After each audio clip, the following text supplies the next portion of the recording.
할렐루야. 오늘은 에헤스켈, 에헤스켈. 우리는 에스겔이라고 얘기를 하는데 에헤스켈. 하자크라고 하는 나라에서 시작을 해요. 하자크는 강하게 한다. 강하게. 굳게 한다. 그러니까 내가 너를 강하게 한다. 이 굳게 한다는 또 뜻도 있어가지고, 이 굳게 하는데 뭘 굳게 해? 마음을 굳게 해. 네 이마를 굳게. 너 왜 이렇게 굳어 있냐? 왜? 마음이 흔들려.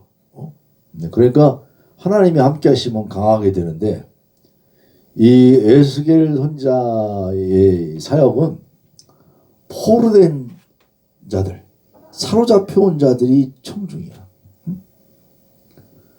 그런데 하나님의 말씀을 이렇게 잘 전하면 사람들이 아멘 하고 받아들이면 참 좋은데, 이 선지자들의 사명이라고 하는 것은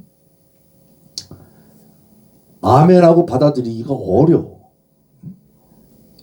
일반적인 사람들의 그 축복의 말씀을 하는 게 아니라 너 왜 망했는지 아느냐? 네 꼴하지를 않라 이거야. 그러니까 하나님이 왜 성전을 떠나실 수밖에 없었던가? 너희들의 행하기 뭔지를 아는가? 그래서 네가 여기 잡혀와 있다. 그 얘기를 하는 거야. 그러니까 이 포로된 자들이 볼 때에 참 고마운 말씀이다 이렇게 생각하냐면 있어. 에스겔은 제사장인데 그 제사장에 대해서 지금 48장까지 다 강의를 해놓은 것을 유인모를 다 드렸으니까 한 6년 전에 제가 이 책으로다가 만들어 놓은 건데 한번 쭉 읽어보시고, 자, 무엇보다도 하나님께서 강건케 하시는 것만 생각할 게 아니라 왜 강건케 하시는가를 생각해야 돼. 해악한 무리들에게 잘못하면 이 메시지가 나에게 돌을 칠 수 있는 거야. 그렇기 때문에 내가 굳건하게 얘기를 해야 되는 거야. 굳어있는 사람들한테 가서 강건한 말씀을 전해야 되는데 나부터 먼저 담대하게 하나님의 말씀을 전하는 이 에스겔을 통해서. 근데 이 에스겔 저는 보니까 좀 이해하기가 어려운 것들이 많이 나와요. 번쩍번쩍하고 뭐 이런 금속처럼 반짝이는 생물들. 내생물이라고 그러는데 내생물도 그래. 뭐 내 얼굴로만 생각들 하는데 내 얼굴이 네 가지야. 그러면 16개 얼굴이라는 얘기야. 그리고 이 사람의 형상인 것 같은데 사자, 독수리, 황소 이런 얼굴들을 갖고 있는 괴생물체. 이 괴생물체들이 전차를 타네. 1963년에 68년에 엘리 폰다니케인이라고 하는 이 사람이 쓴 베스트셀러가 있는데 신들의 전차. 메르케바에 대한 얘기예요.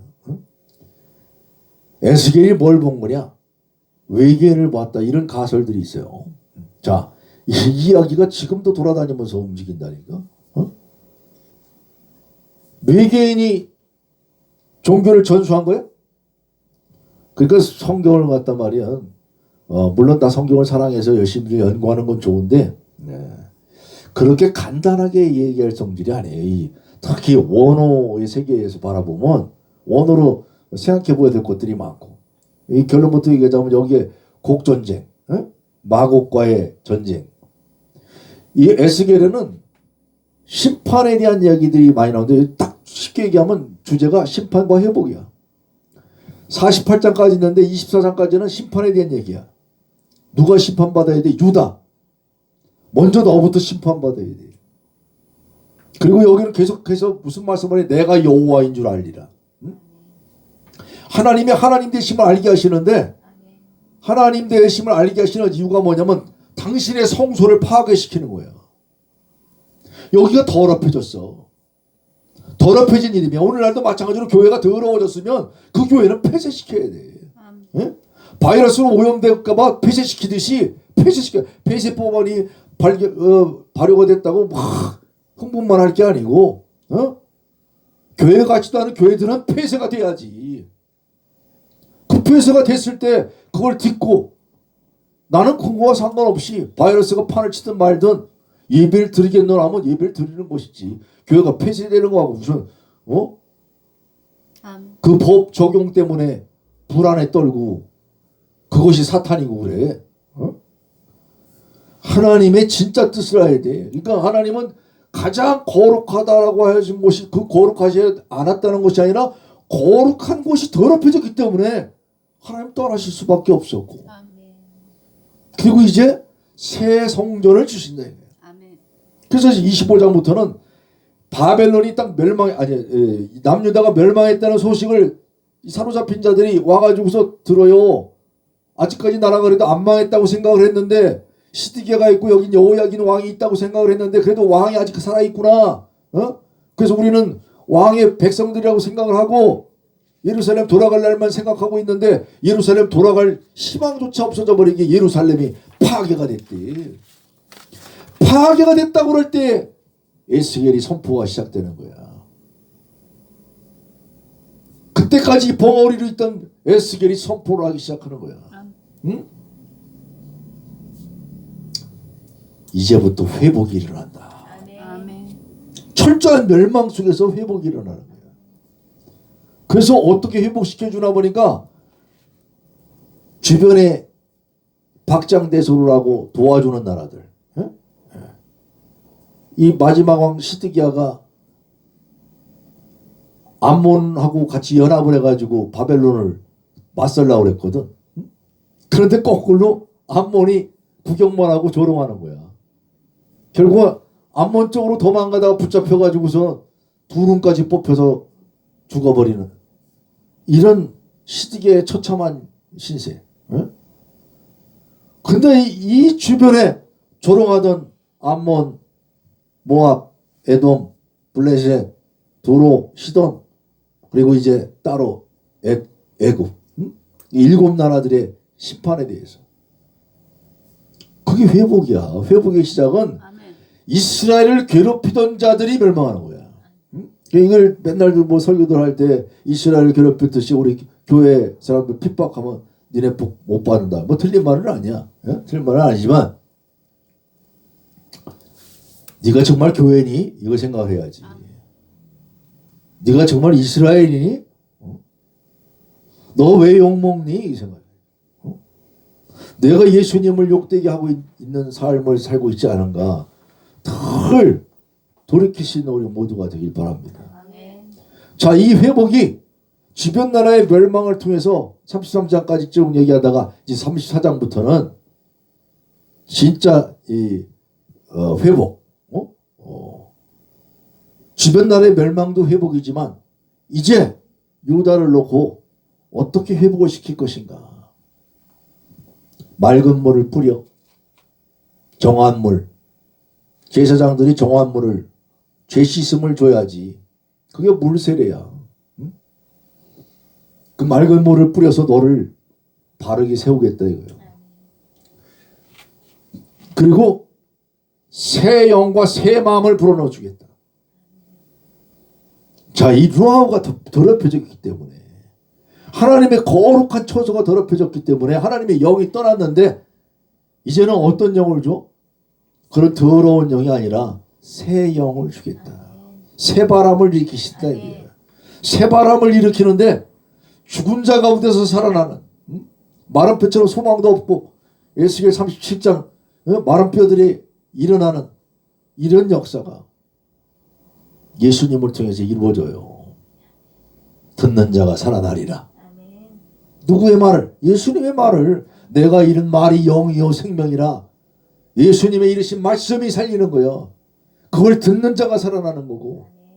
그래서 이 놀라운 하나님의 말씀이 나오는데, 이 에스겔에는 다른 나라들의 그 파괴는 다 얘기하고 있는, 심판은 얘기하고 있는데, 정작 에스겔이 사로잡혀 와 있는 바벨론 땅 멸망에 대해서는 얘기를 안 하고 있어요. 그거를 마곡이라고 하는 단어를 치환을 해보면 알아. 마곡이라고 하는 것은 맴과 김멜 두 개인데, 이 단어를 앞에 단어가 먼저 선행되면 라메트와 베이트가 돼. 앞 한 글자씩만 바꿔놓으면 그거를 거꾸로 읽으면 바벨이 돼. 그 결국은 마곡을 멸망시키겠다라고 하는 것은 누가 멸망을 시켜? 하나님이 멸망시키는 거야. 마른 뼈가 일어나는 하나님의 군대를 만들어 가지고 하나님의 군대를 만들어서 하나님의 군대 때문에 바벨론이 멸망시켜주는 줄 알았는데 하나님의 군대는 안 써. 응? 성경은 읽으면 읽을수록 하나님은 참 넘어지게끔 만들어놨다고. 그러니까 잘못하면 군대를 만들어. 오늘날도 여호수아의 군대를 만듭시다. 군대를 일으킵시다. 우리 주의 전사들. 근데 하나님은 그 주의 전사들을 안 쓰신다니까. 실제로 바벨론이라는 나라가 멸망할 때도 그렇게 피를 흘리고 전쟁하는 게 아니야. 고레스라는 사람을 들어 쓰셔가지고 다 백기 들게 만들고. 하나님의 법칙은 하나님의 백성을 만들었다고 해서 하나님 백성 보고 싸우라고 하질 않아. 진짜 싸우려고들 그래. 진짜 갑옷 입으려고 그러고 하나님 되심을 알지어다. 그래서 성경은 가만히 보면 다 사람의 일을 하지 않고 하나님의 일을 행하시는 거예요.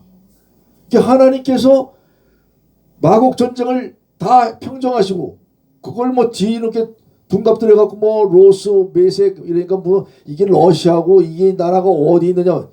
로스는 그냥 머리야 머리. 예? 그 나라들을 쓰셔서 그 나라의 우두머리들을 쓰셔서 그것들이 전쟁을 일으키지만 하나님이 평정을 하셔서 무기를 다 소용없게 만드시는 예수님의 말씀이 오면 평화가 임해. 아멘. 응? 사망을 이기신 말씀 때문에 부활하셔서 제일 주신 말씀이 샬롬이야. 그 예루살렘이 이루어지는 거예요. 그래서 그 부분에 에스겔에서 40장부터 48장까지는 새 성전을 주는 거예요. 새 성전을 주는데 거기에서 에덴의 강물이 흐르듯이 생명수 강이 흘러 넘쳐서 저 죽음의 바다라고 하는 사해가 바뀌어서 소금물로 변하지 않던 그곳에 생명의 강이 넘쳐서 바로 한 사람 한 사람을 얘기하는 거야. 네가 소금이야. 어? 하나님께서 싹 바꿔주시는 인생들. 그 새하늘 새 땅을 열어주시는 거야. 새 성전을 주신다고. 옛 성전이 아니라. 그 새 성전을 주시고 거기에 땅 분배를 일으키시면서 하나님은 어디에 거하신다? 거기에 거하신다. 그래서 에스겔 사상을 이렇게 볼 때에 여러 가지를 우리가 살펴볼 수 있는데 중심적으로 간단하게 설명을 드렸고요. 자, 좀 더 이제 구체적으로 살펴보기 시작하면은 자, 우리가 선지서를 공부하고 있는데 선지서 중에서도 전선지서, 후선지서가 있고 후선지서는 이제 이 사람들 속에서 대선지서와 소선지서로 나누죠. 대선지서 중에서 이사야, 에레미야, 에스겔 선지자가 있는데 그 중에 에스겔 선지서를 오늘 공부를 합니다. 마치 오늘 공부할 때가 이제 아비벌이에요. 아비벌 3일인데 이제 부활절이 가까우죠. 6월절. 근데 올해는 6월절이 부활절 부활절이 그 다음 주야. 이건 이제 음력체계 때문에 그런데 자 어쨌든 아비벌 이달에 공부하는 것을 하나님께서 기뻐하시는 줄 믿습니다. 아비벌이라고 하는 것은 봄이 온 거야. 새싹이 튼 거라고.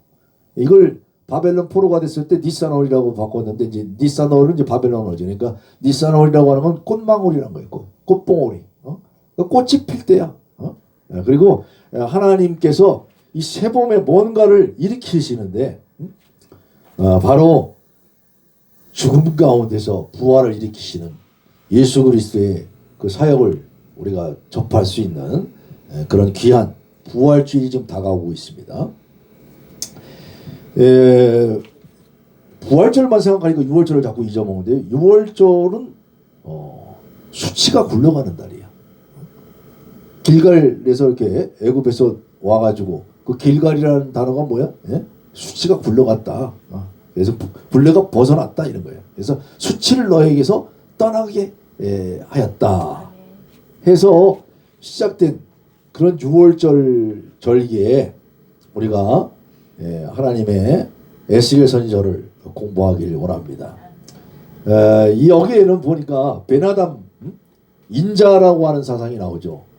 하나님이 에스겔을 만나주면서 인자야 이렇게 불러요. 예수님도 인자라고 말씀하시죠. 그래서 에스겔의 인자와 예수님의 인자가 같은 인자냐? 또 다니엘의 인자와 많이들 혼돈들해요. 일단 단어가 좀 달라. 에스겔 나오는 것은 베나담이고 다니엘의 인자는 에노시야. 근데 예수님이 말씀하신 인자는 그럼 어떤 인자일까? 양쪽 다 인자를 얘기하고 있어요. 자, 무엇보다도 어쨌든 아담 안에서 모든 사람이 죽은 것 같이 그리스도 안에서 모든 사람이 삶을 얻으리라. 인자로 오신 예수 그리스도께서 에스겔 선지자의 이 예언의 말씀을 다 성취하시고 하나님의 놀라우신 은혜 가운데 오늘도 말씀을 우리에게 공부하게 하시는 줄 믿습니다. 에헤즈켈은 뭐 많은 화가들이 막 그 그림을 한 장에 담아 보려고 하는데 쉽지가 않죠. 그래서 이런 에스겔 선자 에스겔 자 같이 한번 읽어보겠습니다. 바에히 비셜로심 샤나 바르비 바하미샤 라호데시 바아니 베톡 하골라 알 네아르 케바르 니프테후 하샤마이 바에레 마롯 엘로힘 바에 있었다. 비셀로심 셀로시가 30 실로시가 아니라 셀로심 복수가 되니까 3이 아니라 30이 된 거지. 30년이 되었어요. 어디 한미샤 5월 바르비는 그 레비가 뭐냐면 그 사야 사. 4월 5일이 되었다. 그래서 라호데시가 달이죠. 네 번째 달 다섯째 날이 되었다. 내가 아니 베톡 하골라는 이제 골라 사로잡힌 자들 그 중에 있었다. 그러니까 사로잡힌 자라고 하는 것은 갈라라고 하는 단어인데 갈라라고 하는 것은 벗긴다는 뜻이야. 이게 벗겨진 거야. 포로가 될 때 옷을 벗기지. 네가 이제 그 신분이 아니다 이거야. 우리 종이지. 그래서 하골라 그리고 네아르 케바르 강가에서 그발 강가라고 우리가 표현을 했죠. 니프테오 하샤마임 바에르에 마르오트 엘로힘. 그때 거기서 보니까 파타우가 되었다. 파타우. 에바다. 쉽게 얘기하면 파타흐라고 하는 것은 열렸다 이거예요. 열렸는데 뭐가 열렸나 보니까 하늘들이 열렸더라. 하늘이 열렸는데 내가 보니까 나한테 보여주시는데 그 보여준 그것을 보니까 그게 마로트라고 하는 게 이제 환상, 거울 뭐 이런 거예요. 뭔가 이상한 세계를 보여줘요. 같은 것 같은데 같지 않은 뭐라고 표현할 수 없는 그러한 환상을 보여주는데 그거 어떤 환상이야? 하나님이 보여주는 환상. 그래서 우리가 표현하기를 30째 넷째 달 초다새 내가 그발 강가 사로잡힌 자 중에 있을 때에 하늘이 열리며 하나님의 모습이 내게 보이니 이렇게 해서 다들 에스겔이 본 걸 보게 되는데 이 강에 거기에다가 다 기록해 놨으니까 자세한 내용 한번 읽어보시고요. 자, 뭐 넷째 달은 언제고 다섯째는 왜 다섯째 달이가 또 뭐 생각할 게 많죠. 30째 해는 언제부터 30째인가? 그러니까 예스겔이 30살이 됐다는 것이냐? 아니면 요시아가 종교개혁을 하고 나서 30째 해가 된 것이냐? 뭔가 날짜를 센데는 이유가 있을 거란 말이죠. 자, 어쨌든 에스겔 인물에 대해서 먼저 얘기를 해보면 에스겔은 알고 보니까 제사장이요 부시 아들이다. 부시라고 하는 것은 멸시라는 뜻이야. 멸망당해서 뭘 내세울 게 없는 그런 자의 아들이야. 제사장이라고 그러는데 여기 제사장을 누가 믿겠어? 이 당시. 제사장이고 뭐고 다 잡혀갖고 와 있는데. 그런데 그곳에서 목회를 하는 이런 사명을 받았어요. 그래서 목회자자, 설교자다 이렇게 표현을 합니다. 유대교의 아버지다. 유대교에서는 에스겔 선자 하면은 우리 뭐 철학의 아버지다 이렇게 이야기하듯이 보통 인물이 아니죠. 그래서 에스겔 선지자의 이 책은 뭐 묵시문학이다 뭐 여러 가지들 얘기하는데 함부로 읽어서도 안 되고, 아까 서론째 얘기했습니다만 서론이라고 하는 데에는 제사장으로 인정을 할 때가 서론이야. 그 예수님도 공생애를 30에 시작을 하시고 그런 것처럼 이 서론에 대해서는 여러 가지 생각들을 하게끔 만드시는데, 바로 하나님의 그 말씀을 바로 알고 바로 된 제사장이 되어서 이제 말씀을 선포하는 걸 보게 되는데, 환상을 보고 있다. 이 환상을 보는 거를 잘 생각을 해야 돼요. 오늘날도 이 선지서를 자꾸 읽다가 여기에 도취돼 가지고 뭐 나쁘다는 게 아니라 진짜 뭘 봤다라고 하는 사람들이 있어요. 같은 걸 보면 다행인데 저한테는 좀 색다른 걸 보여줘. 같은 말은 하고 싶지가 않은가 봐. 그러니까 뭐냐면 뭘 자꾸 봤다. 정신병리학적으로 얘기하면 정신병자야. 정신 이상자. 요즘 뭐 자꾸 좋은 말로 용화시키고 있는데 쉽게 하면 미친놈이야. 정신병자라고. 그런데 30 정도 먹지 않으면 그렇기 때문에 함부로 읽지 말라는 거야. 이 랍비들은. 그래서 유대교에서는 30이 넘지 않은 사람들은 읽지 마라. 그리고 문자 그대로 30세들만 생각하는데 30년 정도 하나님 말씀을 공부하지 않았으면 읽지 마라. 잘못 읽으면 망한다.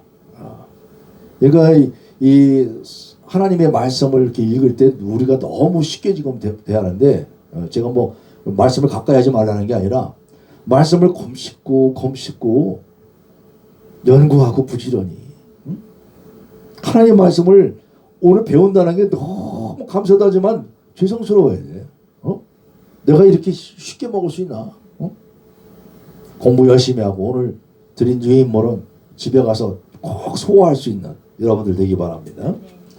자, 그렇기 때문에 이런 부분들에는 왜 그러냐면 여기에는 많은 것들이 숨어있어. 모든 성경이 그렇지만 성경 안에는 간단하게 풀 수 있는 게 아니야. 게마트리아도 있고 거기에는 노타리콘도 있고 테모라도 있단 말이에요. 숫자가 스며들어 있고 거기에 시환관계가 있고, 그런 관계 속에서 잘못 읽으면 괜히 자꾸 천국 지옥 왔다 갔다라고 해서 나 천국 봤네, 나 지옥 봤네, 헛소리들 하지 말고 말씀이 열려져서 말씀을 깨닫게 되는 여러분들 되기 바랍니다. 성경은 그렇기 때문에 베드로후서에 억지로 풀지 말라고 되어 있어요. 무엇보다도 에스겔이라고 하는 이 인물은 다른 게 중요한 게 아니에요. 에스겔을 통해서 뭘 얘기해? 새 시대를 선포하는 거예요. 멸망의 때에, 오히려 멸망의 때에 하나님의 역사를 선포하고 있는 것을 보게 됩니다. 하나님이 강하게 하신다는 에스겔은 부시아들이고 아까 다 설명드렸죠. 자, 에스겔이 아마도 30살 정도 됐다라고 생각을 한다면 요시아의 개혁을 들었을 것이고, 또 아수르와 메대와 바벨론이 멸망한, 아수르와 메대가 그 바벨론에게 멸망하는, 이제 바벨론이 급부상하고 있는 거예요. 바벨론이 급부상하고 있을 때 애굽이 갈그미시 전투라는 곳에서 지금 하란 지역 같은 그런 지역이죠. 그 지역에서 전쟁이 일어나면서 애굽이라는 나라가 이제 도저히 일어나지를 못해. 완전히 멸망해버리고, 그리고 바벨론에게 패배하는 것을 보게 되며, 또 느부갓네살이 들어와서 여호야김이죠. 여호야김을 폐위시키고, 그리고 다니엘과 많은 왕족들을 귀족들을 포로로 데려가는 것을 목도했을 것이고, 그것만 목도하는 것이 아니라 자기 자신에게도 BC 597년에 여호야긴을 여호야김이 말을 안 들어서 여호야김을 폐위시키고 여호야긴을 세워놓고 여호야긴은 거꾸로 바벨론으로 끌고 와. 이때 같이 끌려간 사람이 에스겔이에요. 그래서 에스겔이 여호야긴이 사로잡힌 지 5년 만에 하나님께서 그발강가에서 오늘 만나 주시는 그 장면을 통해서 에스겔이 선포되고 있는데, 자, 에스겔은 그 사역이 포로로 잡혀갔죠. 모든 것을 잃은 채 절망 중에 있었는데, 절망의 때가 참 하나님을 만나는 때야. 근데 그냥 만나진 않았어요. 하여튼 그발강가에 남들은 다 잡혀있는 곳에 머무르는데 뭔가 나와서, 밖에 나와서 초다새에 하나님의 갈망을 하던 끝에 만나고 있는 걸 봅니다. 무리 중에 떨어져 있을 때 만나는 거야. 무리 중에 있을 때 만나는 게 아니라 자꾸 예배에 모여서 모이기 힘쓰는 건 좋지만 모인다고 되는 게 아니에요.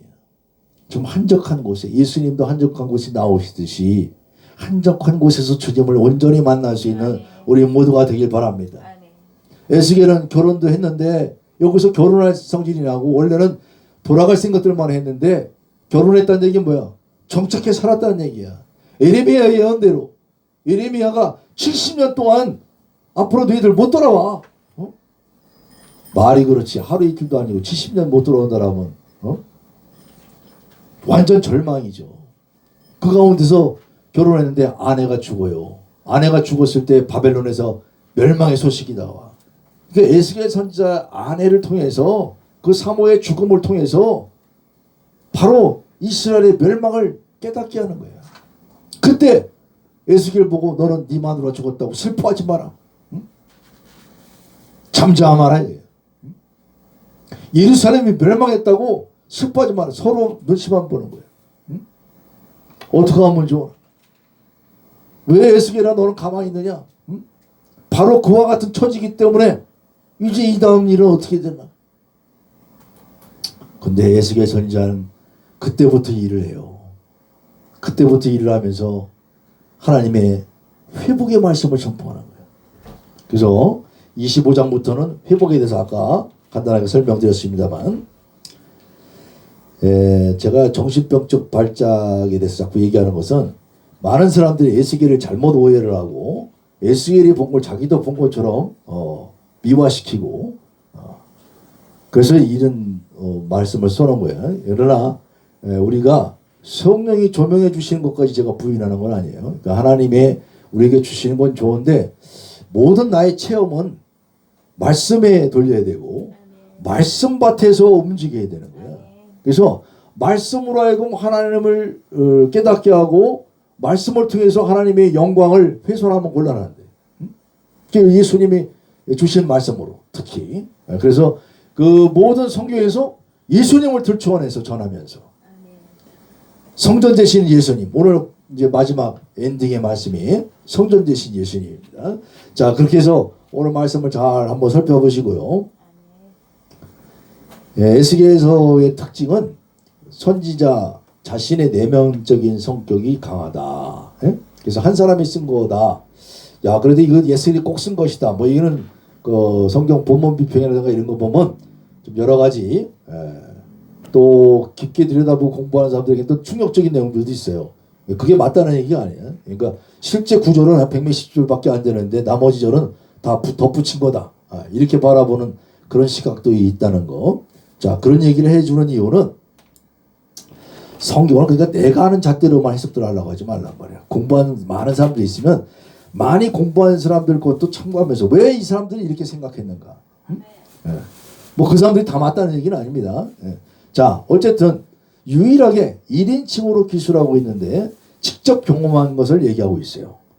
근데 직접 경험함으로 해서 뭘 경험한 걸 얘기하겠냐면 하나님에 대한 경외감을 하게끔 한다고. 그래서 하나님을 둘러싼 존재들은 왜 존재들에 대해서 얘기하느냐? 이 두렵게끔 만드는 거죠. 그렇게 쉽게 간단한 성질이 아니다. 그렇기 때문에 오늘날 자꾸 하나님 만났다 이러는 것은 섣불리예요. 하나님 만났으면 조심해야지. 어?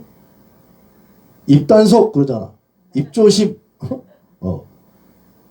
늘 조심하고 내 입에서 나가는 말이 파괴의 말씀이 될 수 있다는 걸 알고 신중할 수 있는 우리 모두가 되길 바랍니다. 자, 에스겔은 특히 인자로 불려지고 있어요. 그래서 인자 사상을 우리가 또 공부할 수가 있는데, 이것은 인간이라는 사실과 연약함을 부각하는 거 아니냐, 뭐 이렇게 생각하는 사람들도 있어요. 틀리다는 건 아닙니다만 여기에는 그렇게 간단하게 얘기할 것만 있는 건 아니다. 벤 아담이라고 하는 것은 사람인데 아담으로부터 시작된 그 세계를 자꾸 깨닫게 하는 거예요. 토라의 말씀이 원초적인 것을 깨닫게끔. 그리고 하나님의 영광, 능력과 비교를 하고 있는 거죠. 그래서 비교된 것을 확실히 깨닫고, 무엇보다도 에스겔 선지자는 그 속에서 사람이 하는 일, 상징적인 행위들을 통해서 우리에게 많은 교훈을 시사하고 있는 걸 보게 됩니다. 그래서 그런 부분에서 에스겔서의 특징을 간단하게 얘기할 수가 있고요. 자, 구조는 처음 선포를 했듯이 아주 심플하게 제가 설명을 드리면 심판과 회복이 있다. 1장부터 24장까지는 심판, 그리고 25장부터 48장까지는 회복이다. 그래서 25장을 딱 중심으로 완전한 전환이 일어나는 건데 이걸 잘 보셔야 돼. 그래서 심판은 심판할 수밖에 없는 이유가 있었다는 거, 쉽게 얘기하면. 그러니까 회복은 이스라엘을 심판받는 것, 그 멸망을 조롱하던 자들이 심판을 받는 것으로부터 시작을 해요. 그게 왜 회복입니까? 그게 회복이지. 그래서 그 회복은 누가 진행하시냐? 하나님이 진행하죠. 그러니까 우리가 원수된 사람들을 우리가 원수를 절대로 갚으려고 해서는 된다 안 된다? 안 되죠. 원수는 누가 갚으셔야 돼? 하나님이 갚으셔야지. 하나님 언제 갚으실까? 내가 철저히 주님 앞에 돌아섰을 때, 주님 앞에 바로 나갔을 때, 회개했을 때, 이 철저한 회개를 깨닫게끔 하시는 거예요. 1장부터 24장까지 심판하신 이유도 뭘 회개해야 되느냐? 성소 안에서 이상한 짓들을 해. 성소 안에서 태양신을 섬기질 않나? 성소 안에서 간음들을 하질 않나? 성소 안에서 탐욕과 탐심이 그냥 다 이루어지고 있는 거야. 그러나 오늘날 시향성경은 뭐라 합니까? 그 모든 것을 그렇게 어렵게 얘기하라고. 탐심이 네 우상이다 그래. 응? 네 속에 주님 말고 다른 생각 갖는 거, 네가 뭔가 다른 걸 소유하려고 하는 거, 주님 한 분만으로 만족할 수 있는 우리 모두가 되길 바랍니다. 아멘. 자, 회복을 시켜주시는데 어떻게 회복시켜줘요? 새 영을 불어넣어 주시고 새 마음을 갖게 하셔. 그렇게 되면 굳었던 마음이 바뀌어져서 부드럽게 되는 거예요. 늘 부드러울 수 있는 우리 모두가 되길 바랍니다. 우리 마음이 강팍하지 않고 주님의 심정으로 늘 부드러울 수 있는, 그리고 마른 뼈로 죽었던 이들을 살게 하시고 군대가 되게 하시는데 최후 전쟁을 통해서 승리하게 하십니다. 최후 전쟁을 끝나고 나니까 뭘 주시나? 40장부터 새 성전을 주시는 이야기가 나옵니다. 새 성전을 주시고 새 땅을 주시고, 그리고 하나님은 어디에 계십니까? 여호와 샴마. 할렐루야. 이 하나님의 놀라우신 이 말씀 세계를 오늘 공부할 때 에스겔 선지서를 통해서 이 구조와 또 세부적인 사항 잠시 쉬었다가 2부 시간에 좀 진행하도록 하겠습니다. 수고하셨습니다.